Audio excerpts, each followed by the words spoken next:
There's a moment when the pretending stops, when you can't diet it away, you can't spiritual bypass it. You can't keep squeezing yourself into a life, a body, or an identity that was never actually yours. For my guest today, that moment came on the floor, in the darkest night of her life, on her third suicide attempt, when her middle son unknowingly walked in and became the reason she's still here. Since then, she's released 220 pounds, left a marriage that suffocated her spirit, lost her sister to cancer, and somehow turned all of that pain into a movement that helps women remember who they are.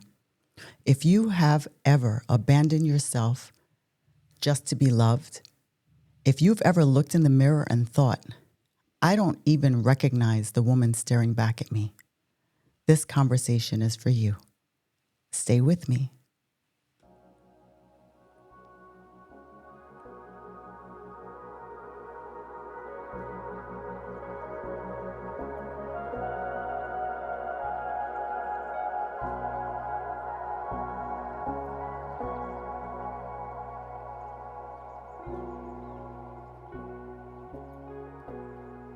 If you've ever looked at your life and thought, whose life am I actually living? If you've ever felt the ache of abandoning yourself just to be loved, or you've carried a body, a story, or a past that never really felt like you, then this conversation is going to feel like a deep exhale, like being seen, like coming home to yourself. Welcome back to Awaken Your Authentic Self. I'm your host, Jessica Rooks, and this is our sacred space for soul-led seekers, spiritual empaths, and truth tellers who are ready to rise into their fullest expression. Here, we peel back the layers of who you were told to be so you can remember who you really are. And today's guest is someone who has walked that path in the rawest, realest way. Tara Wiskow is an intuitive healer, energy coach, and life reinvention expert. But those are just the words. The embodiment is this. She knows what it's like to build a life that doesn't feel like your own, to carry the weight of grief, abandonment, and self-doubt, and then choose to rise anyway.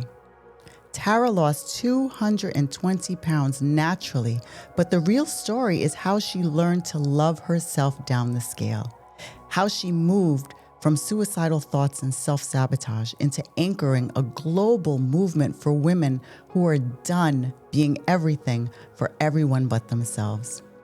Through her company, Be the Change You Need, her She Rises program, and her podcast, Tara helps women release the emotional weight, the energetic clutter, and the expired identities that are keeping them small so they can finally embody the woman their soul has been asking them to become. This isn't surface level mindset work.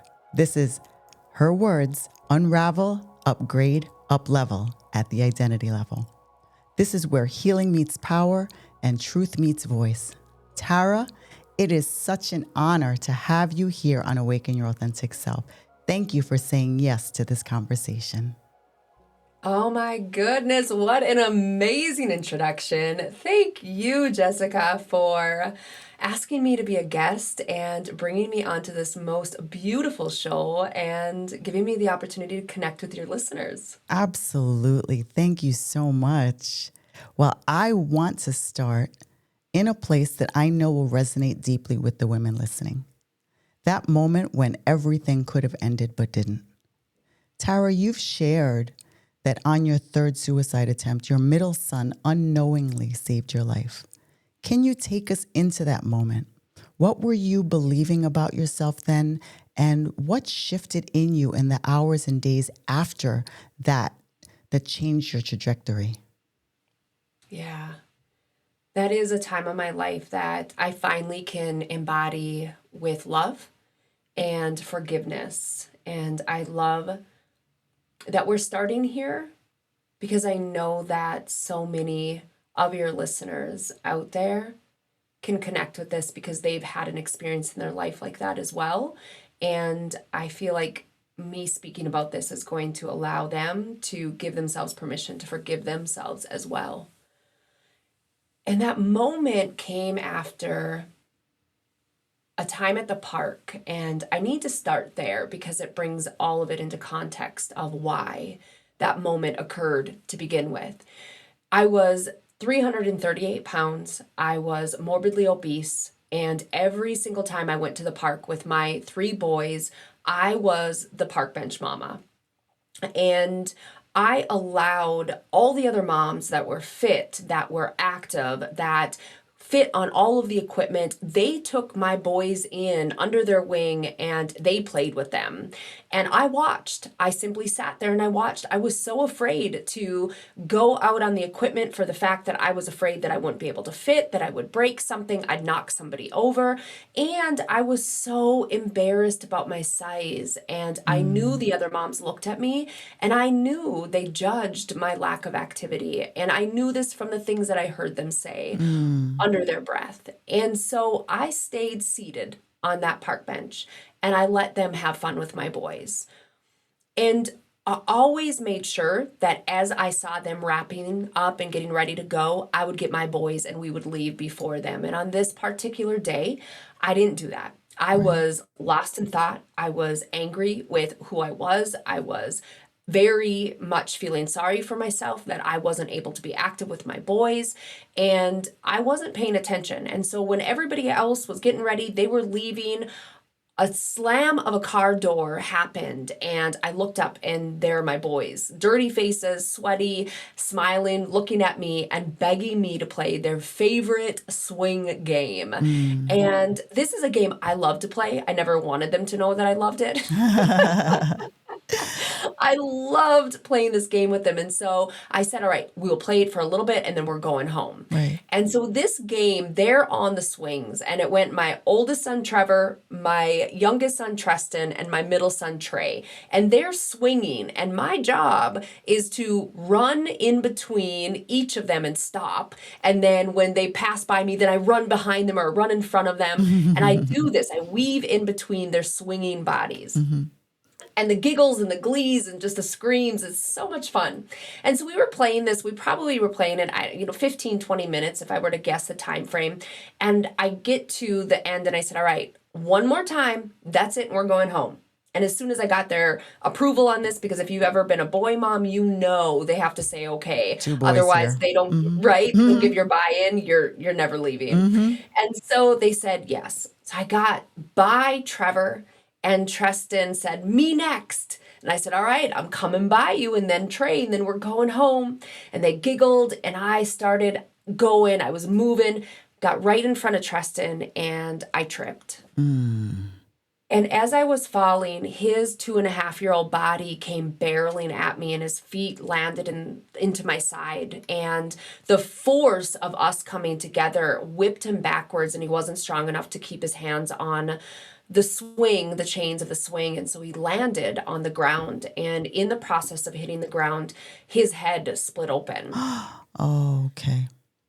And Trevor and Trey scurried off the swings and ran to him and they started crying and he was unconscious and I couldn't get up. So I crawled to him and I remember getting to him and grabbing the back of his head and there's blood. I could feel the blood. I could see the blood.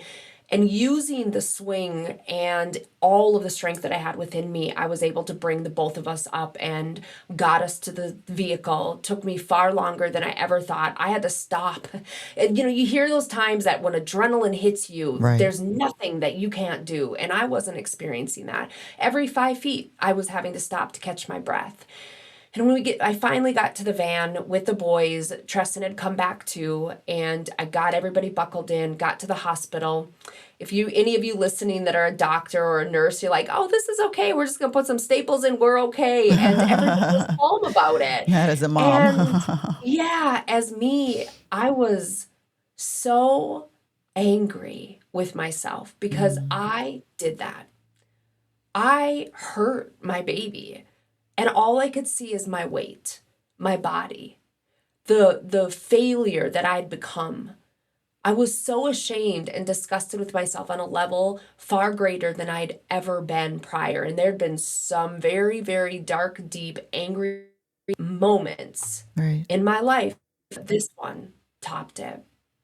And when we left the hospital, Tristan was fine. He had staples in his head that he was proud of. The boys were good. They had suckers they were sucking on. And I was not in a good headspace. Yeah. And so 3 days later, after beating myself up day after day after day, I came to the conclusion that I would never be the mom that my boys deserved. Wow. I knew that I was going to fail them again.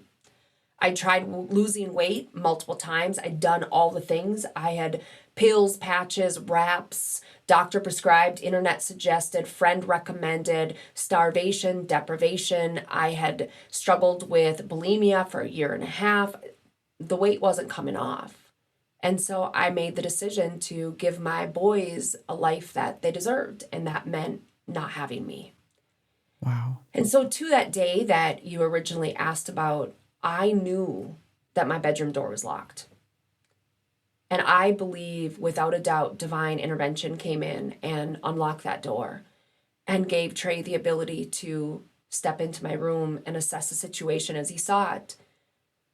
And he asked me this question that changed everything, Jessica. Everything. Are you going to die, Mama? Oh, yeah. I knew in that moment he was telling me I had a choice. Right. Somehow I connected with realizing that I had been letting life live me and believing that I had to live the life that I was living, and I didn't have a choice. Right. And him at 5 years old asking me that question told me, you can choose different, Mom. You can choose different. And out of nowhere, I heard a voice that said, you have got to learn to love yourself as much as you love your boys.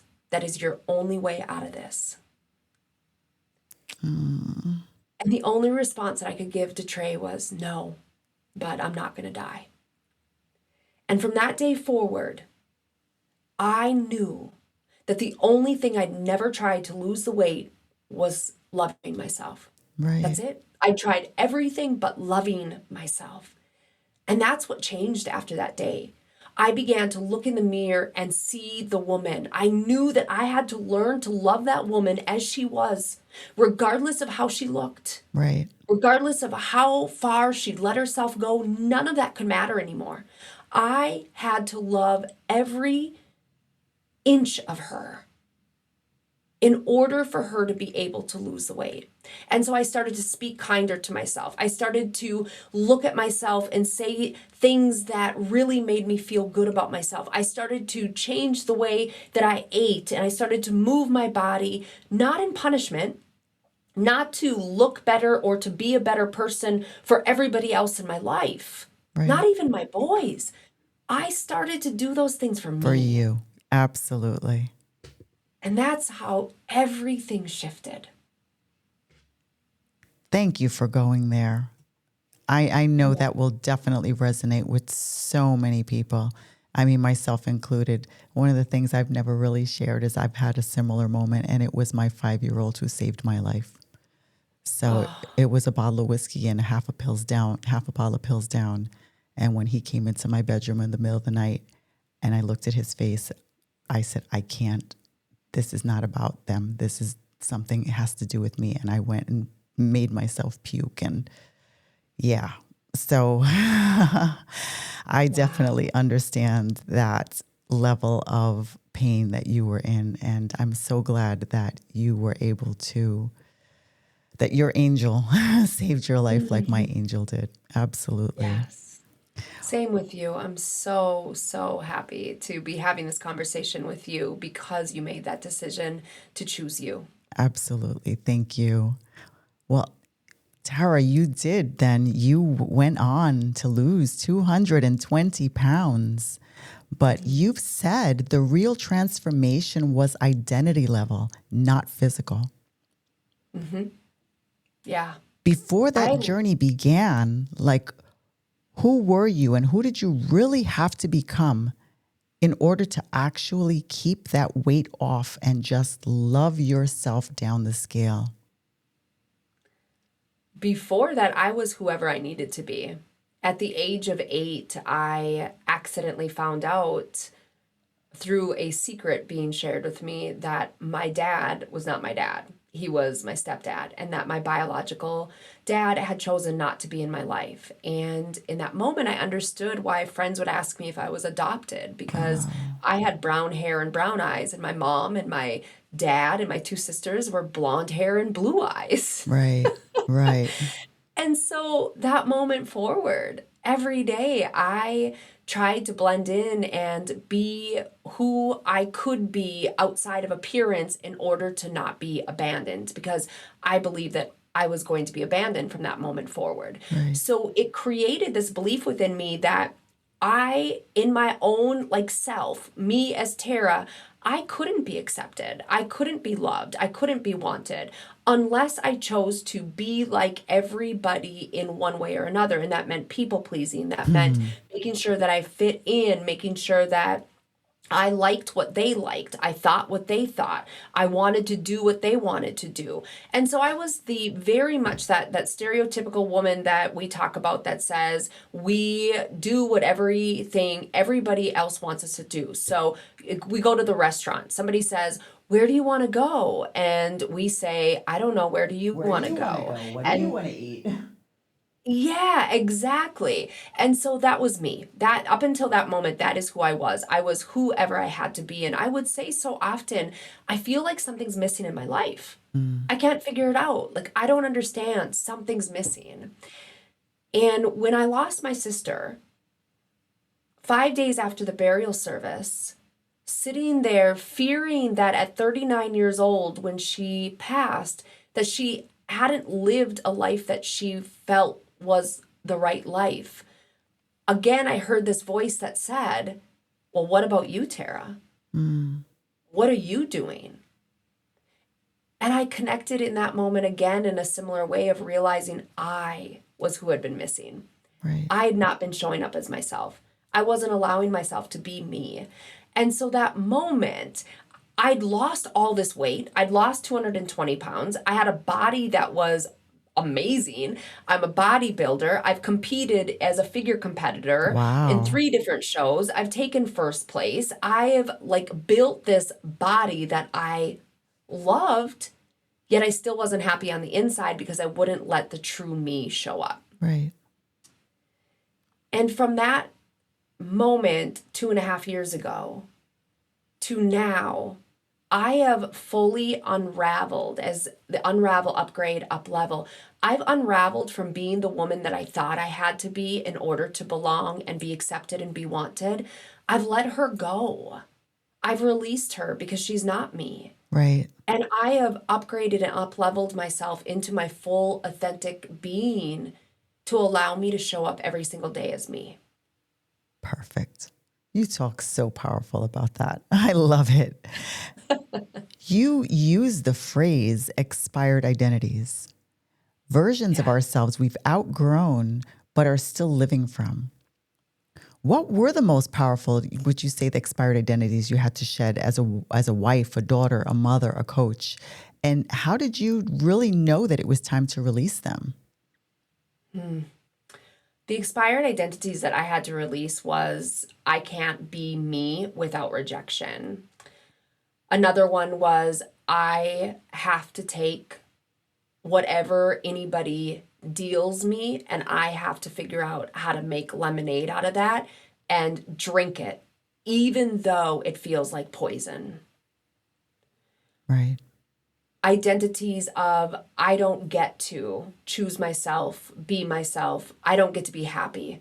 That was one of the biggest identities that had expired that I had to release because I realized that every single time that I lived behind this belief that I didn't get to be happy if others in my life weren't happy, I was never going to be able to become my authentic self because authentically, when we are authentic, we're happy. How Yes. can you not be? Because we are at our truth.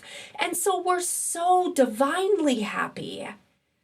And so every single time I lived behind this identity that if my husband's not happy, I can't be happy. If my mom's not happy, I can't be happy. If Earl down the street's not happy, I don't get to be happy.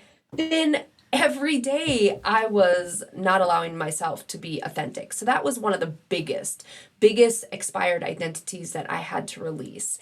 And what was your second question? What was the second part? You asked it so beautifully. How did you know it was time to release them? Oh, yeah. Because life sucked. Holy hell. All of a sudden I realized like everything in my life was so hard. Everything was so hard and I was opening up intuitively. My sister who had passed was coming to me, she was speaking to me. Every single time I would talk to people in my life and say, Trisha came to me today. Trisha told me that I need to tell you to take the begonias off of the front deck and keep them over the winter because she's gonna help them bloom and grow to a beauty that they've never experienced. And I was shut down. Every single time I would I know that. say, every time I would say, I had this vision today, or I heard this, or I feel this, or I know this, and I was told that I needed to stop being that person, that I was wrong, that it was devil's work, that I needed to let Trisha go. And I felt myself shrink Right. because I told myself, they're right, I'm wrong. That was the moment that I started to realize that something wasn't right. Something in my life had to start falling away because I was shrinking and I was being cemented into this being that was becoming angry, bitter, unhappy, miserable. And I was putting misery out into the spaces that I was in because I was so unhappy. Right. And so those were the moments, but the biggest moment that I knew was when I started to see the words identity shift coming at me in many facets. I would see it on social media. I would hear people talk about it. I had a conversation with a friend and she said, I'm going through an identity shift. And I started thinking, why do I keep seeing this and hearing this all the time? And then I received an email from a woman that said, I'm doing a free workshop. It's 3 hours long and it's about identity shifting. And I knew that I was supposed to sign up for it. I had no idea why I knew it. I just knew I had to. And Synchronicity. yes. And so I signed up for it. I went into this workshop. I went through 2.5 hours and we get to the 2.5 hour mark and she says, we're now going into meditation. And my heart sunk because I said, I can't meditate. And all of a sudden I heard, trust. And you will. And so I decided I'm going to trust and I'm going to give it my best shot. And I went into this meditation, Jessica. I went down this pathway and I knew I was going to meet my higher self because I was being guided by the gal that was hosting the workshop. So I went down this path. I'm going down this path. I come to this bench. And as I sit in the bench, I see on my left-hand side that my sister Trisha was with me. And I looked at her and she just smiled at me. And I felt this warmth, this love, and this deep, deep inner knowing that I was going to receive something powerful. What I didn't know was I was going to receive my higher self sitting on my right-hand side. Wow. And that she would look at me and say, I have been waiting for this moment for a very long time. I am so glad that you're here. I am here to tell you today that you are a healer. You have always been a healer, and the world needs you now more than ever. And I turned to look at Trisha to say, did you know this? And she was gone. She wasn't there. And I knew she brought me there because I needed to be connected with my higher self to receive that message. And when I came out of that meditation, that day forward, I was guided, but with the paving blocks. I always look at it as paving blocks. Like you'll know when you're supposed to take the next step because it'll Yes. show up. Yes. And right, left and right, left and right, up and down. I mean, all the paving blocks were there and I was fully guided and everything was lining up and everything was feeling right, easy. People are flowing into my life that I never met, that were guiding me and directing me. It all started to fall into place because I'd finally let what needed to go, go. And to say what I had to let go was the old version of me that I was holding on to with all of those expired identities.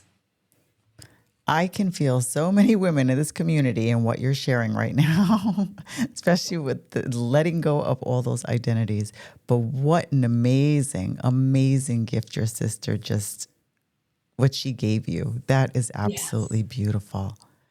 Now, for the women listening right now who feels like she's abandoning herself every day in her body, her marriage, or her work, what is the very first micro act of not self-abandoning that she can take in the next 24 hours to start reclaiming her power?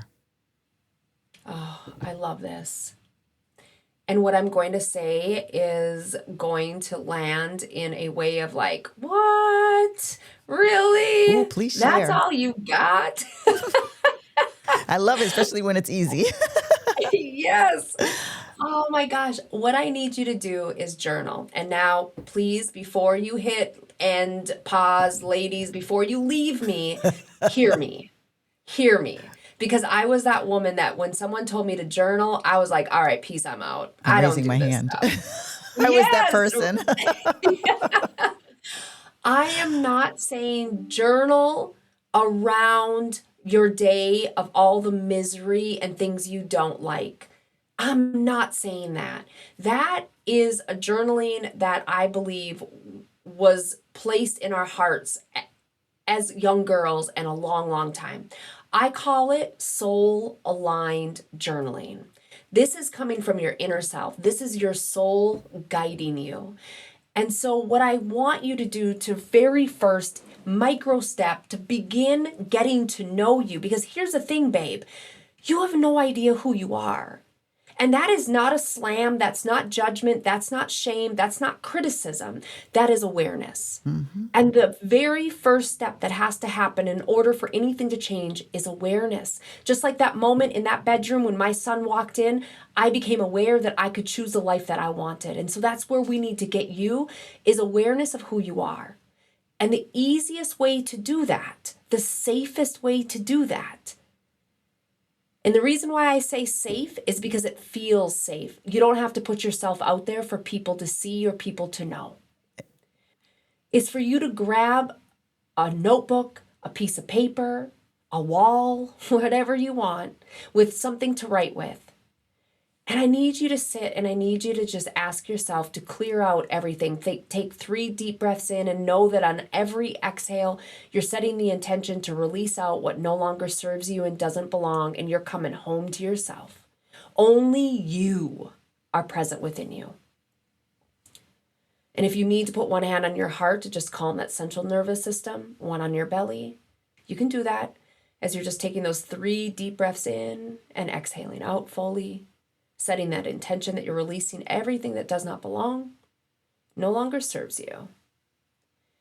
And now I need you to just I ask Spirit, Universe, God, I ask that you please flow through me in the words that come from me onto the paper. Let me, the real, authentic me, be present on this paper. And I want you to write. I want you to write whatever comes up. And babe, some of these words are words that you've not said ever or in decades, but they're you. So don't question them.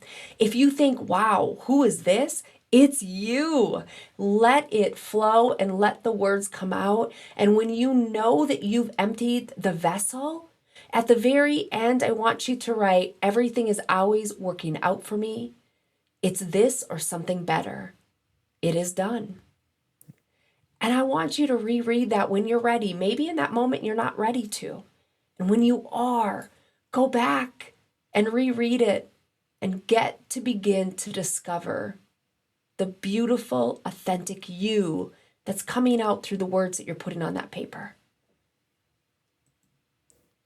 That is beautiful. That is beautiful. So beautifully said, so perfectly put, and so easy to do.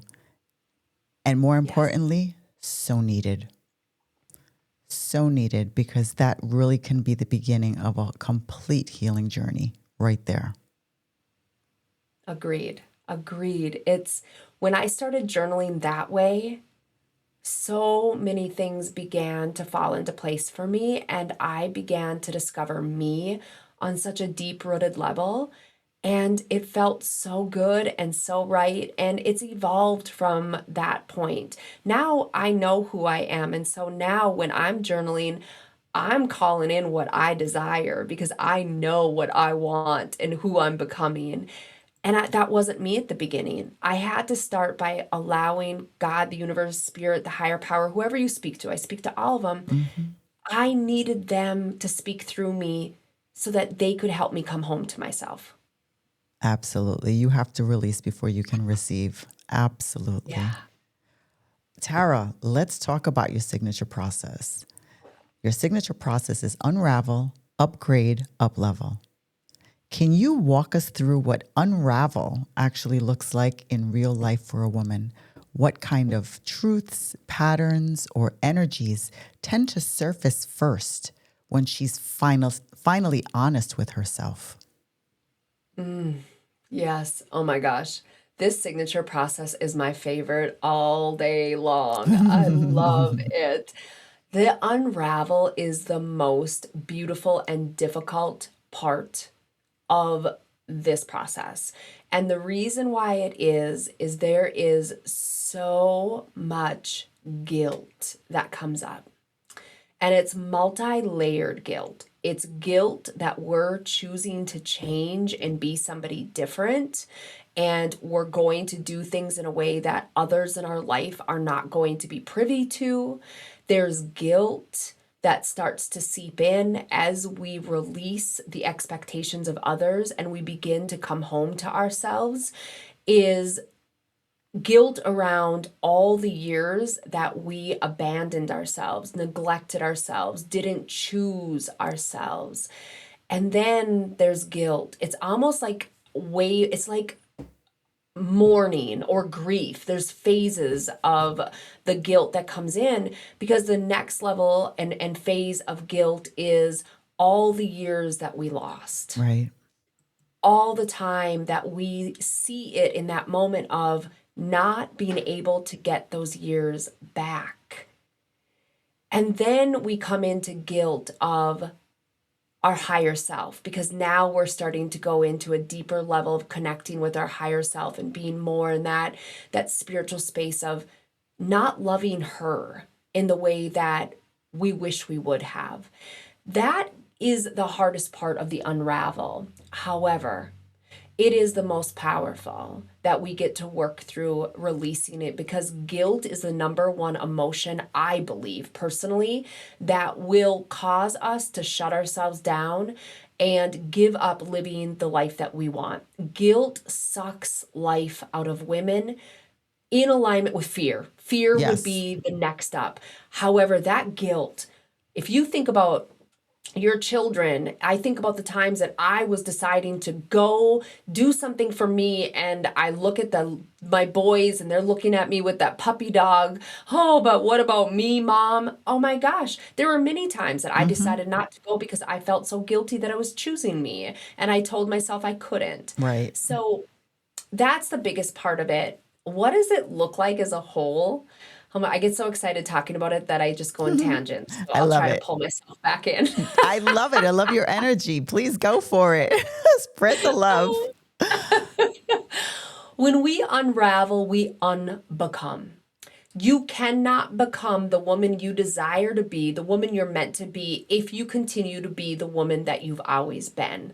This is the missing piece in every program I have ever been part of, is that we don't release out what is within that is blocking us from becoming who we desire, of achieving the outcomes that we are wanting to bring into our life. It's so often I look at it as if you have a cup of water that's stale and you say, I want to have fresh water. So let's say you've got 11 ounces in this cup and you pour more fresh water in it. You don't have a full cup of fresh water. You have a diluted cup, some of stale, some of fresh. Right. That's what happens when we step into a program and we decide that we want to go into some personal development, healing, changing. And if we don't clear out the old, we're adding in new with it. And we're still struggling in a whole different dimension because we're now coming up against old programming that's meeting with new programming and it's clashing. Mm-hmm. And that causes a lot of discomfort and struggles, and we never get to the outcomes that we desire. So we have to fully release out and unravel. We need to go into those limiting beliefs that are blocking us. We need to release out those beliefs that are telling us that we'll never make it, that we can't be the woman we desire. All of those things in that old programming, that unconscious mind that's stagging and stalling us out. We need to release the negative energy that's blocking us, whether it's discarnate, stagnant, imprints, foreign energy. We need to release that out. And in the releasing of that, that's where we clear you out. At the end of that time frame, in the unravel, women will say to me, Tara, I feel empty. I feel like I don't have any of my own thoughts. I don't even know who I am. I just feel like I'm sitting in a white room and I've got nothing. And that is beautiful. It's a clean Because we slate. fully, yes, exactly. We have cleared them fully. And now we can start the upgrade and we can begin bringing them home by calling in the pieces of them that are their truth, the things that they need, the beliefs that are truly theirs, the language that supports them, the dreams and the desires that they've always wanted. We now begin to build the foundation around that because they are discovering their truth. That is a beautiful program. Where were you when I was, because you talk about, it's true. Back then I felt like I was wasting time before I learned to forgive myself and realize that everything happened for a reason. Everything in my life, there was a purpose for, and I needed the experiences that I had to become the woman that I am currently. But, Yes. I kind of had to learn that on my own. I would have liked a little help. But I'm past that part. I know why I'm here now. So let's keep going. I love it. You often say you're not stuck. You're holding energy that isn't yours. Yes. Can you give a real example from your life or a client without sharing personal data where releasing someone else's energy changed everything, even if nothing outside looked different right away? Yes. Oh my gosh. I have a client that I never share her name, but I have permission to share her story on this exact thing. She is somebody that lived 25 years in an abusive relationship. And she was very blocked energetically. She had beliefs that did not support her. She had internal energy, discarnate energy, stagnant energy, imprints from past lives as well as generationally imprinted upon her that had her believing that she had to remain stuck in a particular kind of relationship and be treated in a particular way by all individuals in her life. I know without a doubt that her sister that passed shortly before my sister passed brought us together. Wow. Okay. And in that coming together, she began to watch me silently and secretly on Facebook is where she actually located me. And she started to hear the things that I was saying. And I never aligned with her to have her reach out until I started to come into my own space of being a healer. And I started to shift and change, and my language and my energy and my essence changed. And one day she said, I just knew that if I didn't reach out to you, I wasn't going to survive much longer. Oh my goodness. She reached out to me and we had a call. And I knew something wasn't right on this call. And I also knew that I couldn't say it. And the reason why I couldn't say it is because he was next to her. And Mm. so I was guided to be very careful in the words that I said. And I said everything I needed to say for her to get a yes to join my program. Shortly after we started coming into the program, or she came into the program and we started, I knew I was supposed to tell her she had to have the sessions with me over her lunch break. They could not be at home. Right. And as we started working together, clearing her out, releasing these limiting beliefs, releasing cords. I never cut cords. I release them and send them back to where they came from. I began to go into her past life by doing past life regressions. And we started to heal her from the inside out in all four bodies: physical, emotional, mental, and spiritual. She began to disconnect from her husband. And eventually, what ended up happening was she was able to get a restraining order. She filed for divorce, and he's in jail. Wow. She saved her life. I'm She so literally happy for saved her. her life. Yes. She has become a woman that now it's unbelievable, the transformation that she has created and the woman that she has become in comparison to who she was, because of all of these energetic blocks and limiting beliefs that were telling her that she was stuck living in this life as it was.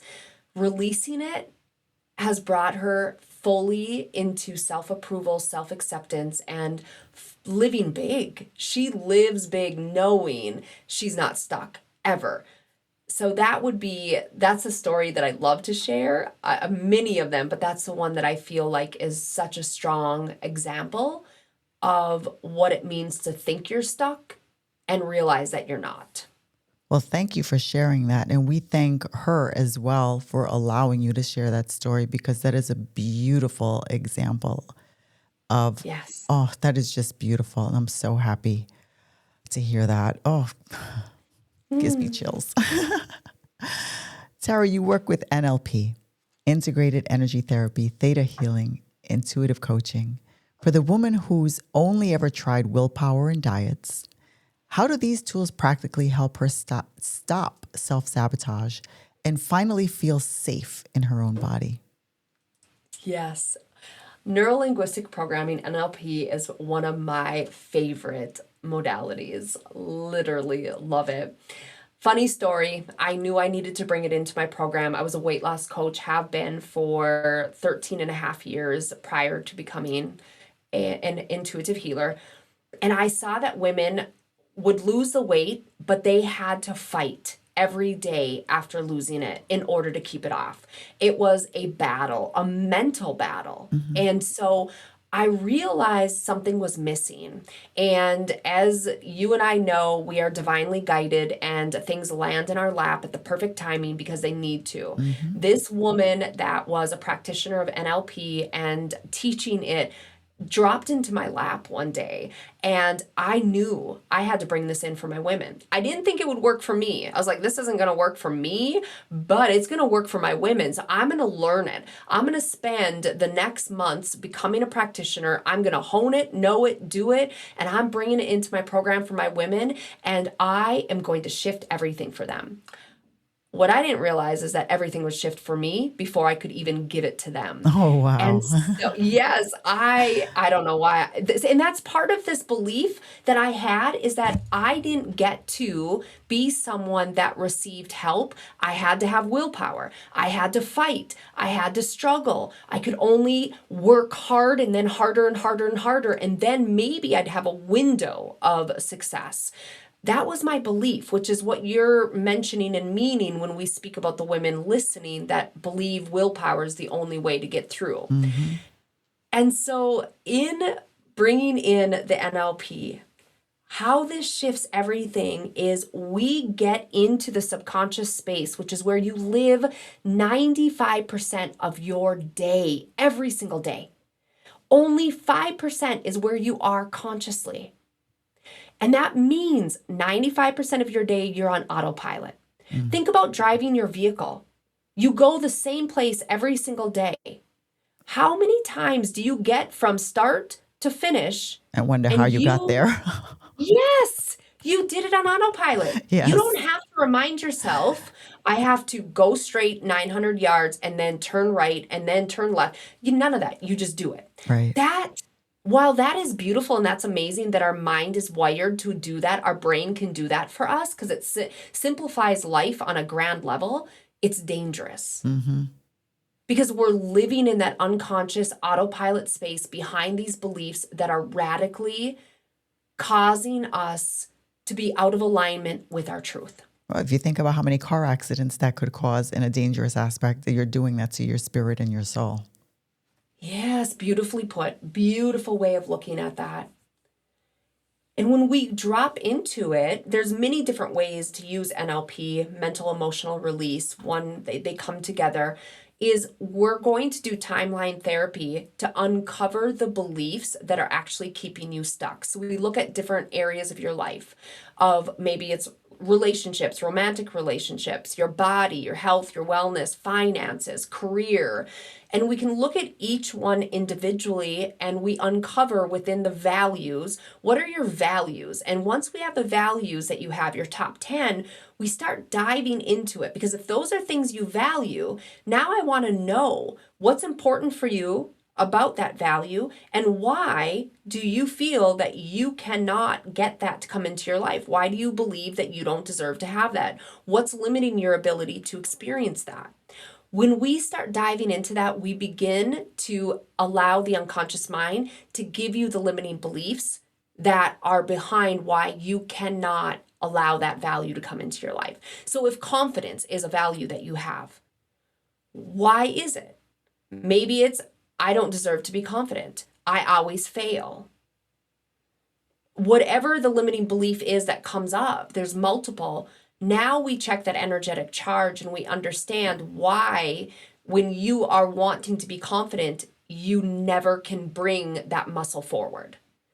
And once we have that uncovered, we're going to release it using mental emotional release work, and we're going to take it out. We erase the file folder. That belief no longer lives within you.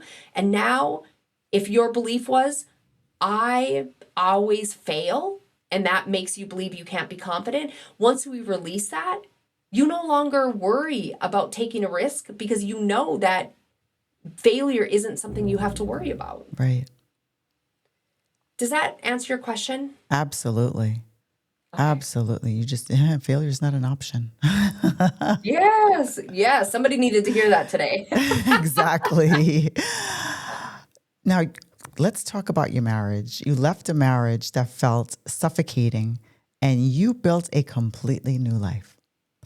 When a woman knows something in her life no longer aligns, but she's terrified of the fallout, what questions do you invite her to ask herself before she makes a move? Oh, yeah. I left a marriage that absolutely was not, well, I was not going to become the woman that I desired to be. And the questions that I would encourage women to ask is the one that I asked myself. Would I want my son to stay in a marriage that felt like this? Ooh, What that's a am I good one. modeling to my sons if I stay and I live like this? What kind of life am I limiting my boys from having? Because I'm choosing to play small, stay here, and live a life I don't want to live. Those were the three questions that actually started getting me to have the nerve and the confidence to start moving forward, was looking at it that way. And I think we have to borrow other people's confidence at times, or other people's presence in our life, in order to get us moving. It's the nature of the beast as of us women. It's what we have to do. And once we do that, we start to oil the machine, and then we give ourselves permission to start looking outside of that because we build that confidence muscle up. And then I want to ask you to ask yourself, what kind of life would I want to live? Like what do I desire? Right. And if I were your best friend, or you were your best friend, what would you tell her if she told you that life was like and how she felt? What would you say to her? Right. Would you tell her to do what you're doing? Or would you tell her to do something entirely different. And if it is something entirely different, what is that? And why don't you apply it Take to your own yourself, life? Mm-hmm. yes, take it through as though you are talking to your best friend. I Step like that. outside of yourself and be your best friend and give your best friend that direction, and then take it inward and receive that guidance. And it's important to say this. I did that many times, and I still failed to take action because fear would set in. Mm-hmm. And so the next thing that I need to ask you to do is find somebody that you trust and somebody that you love outside of the situation. And I need you to share this story, this what you've written, not because you want that person to do it for you, but because you want to know that you've shared it outside, and that grows power.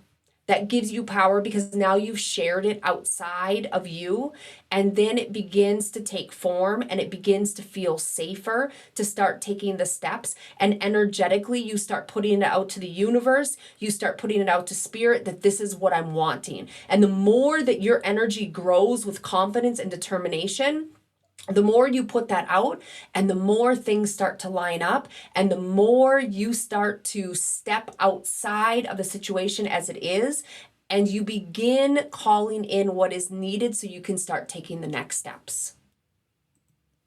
I asked myself those questions when I was in a 21-year marriage, and it was not a happy marriage.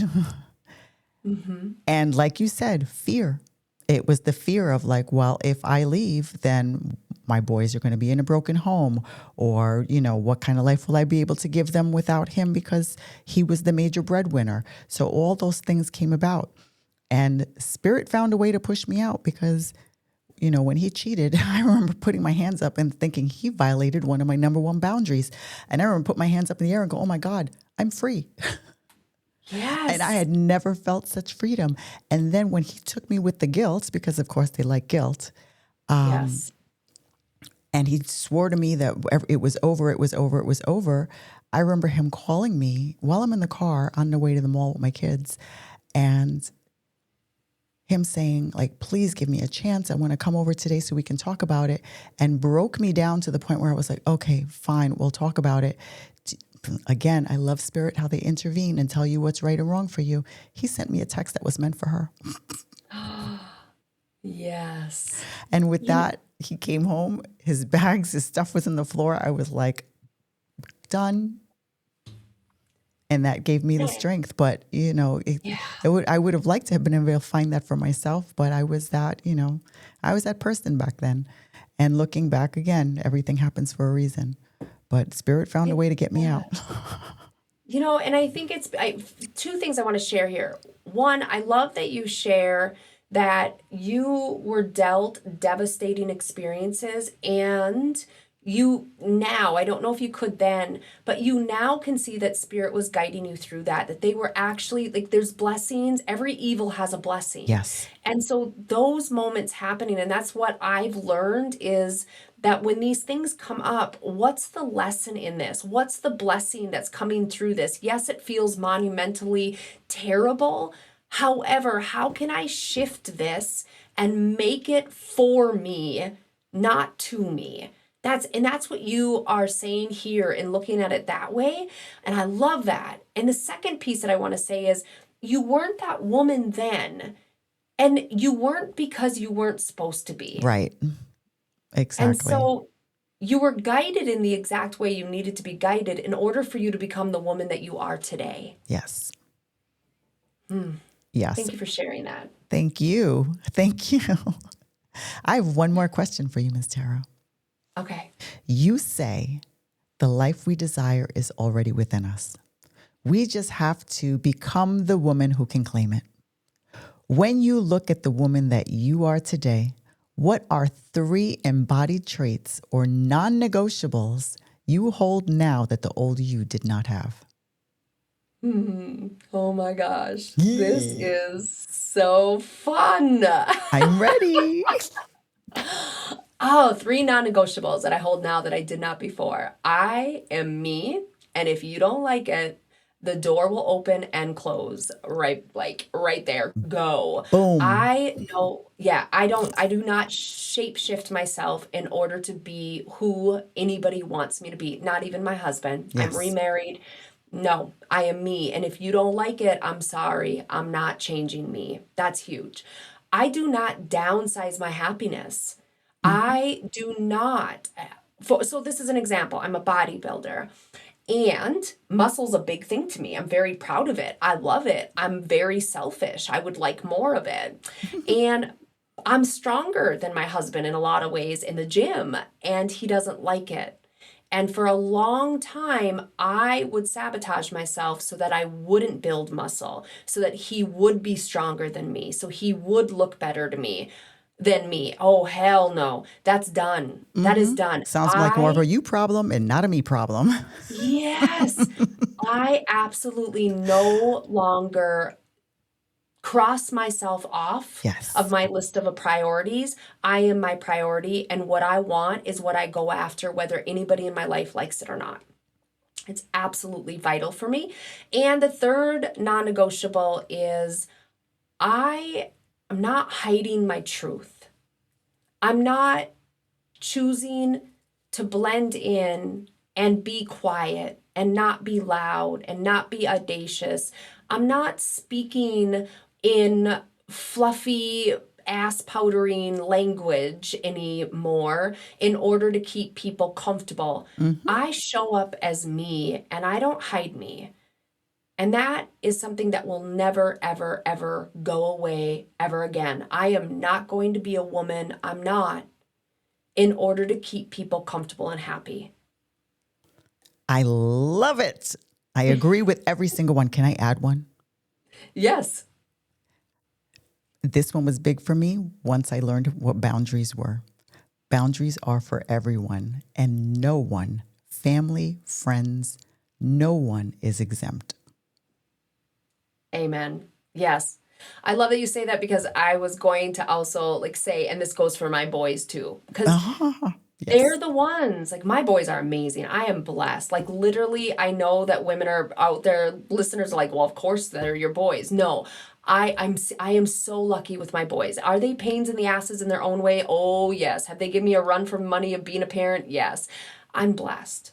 And still, I set that boundary up with them, with my parents, with my husband, with my in-laws. Hmm. Because, like you said, it is a non negotiable to do that. And it's not selfish. Nope, it's Oh my not. gosh. It's We are it's not your selfish peace. doing that.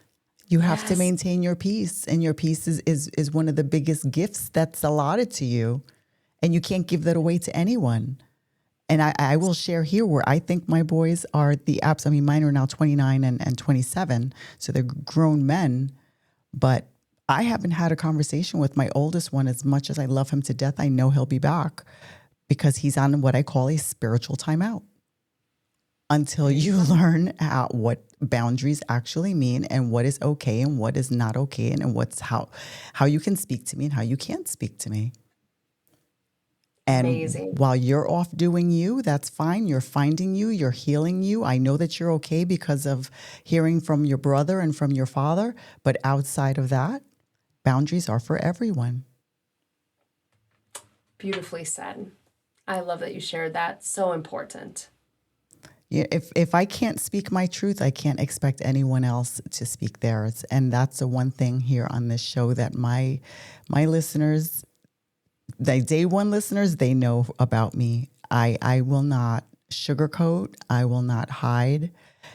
My life happened for a reason, and I'm here to share it. And if that helps others heal, then my purpose it's been served.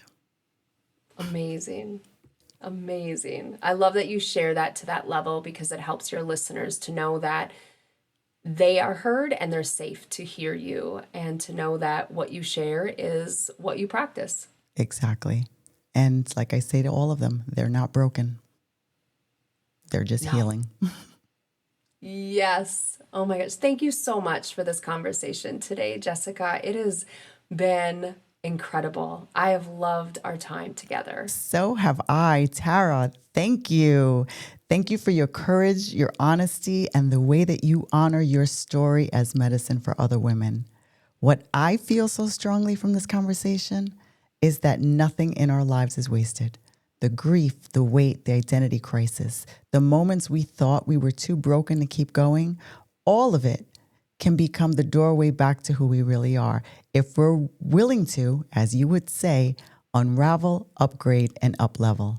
So Tara, from my heart to yours, and on behalf of every woman listening, thank you for remembering who you are so you could help others remember who they are too. Thank you. You are so welcome, and thank you. To everyone listening, if Tara's story stirred something in you, if you recognize your own expired identity, your own self-abandonment, your own longing to come home to yourself, take that as your nudge, your invitation. We will have Tara's links and her Be the Change You Need world in the show notes so you can go deeper with her work and her podcast. Please go connect with her. She's awesome. Let her know what landed for you. And if this episode touched your heart, please share it with a woman you love. If you're new here, please make sure you follow Awaken Your Authentic Self so you don't miss our next soul-led conversation.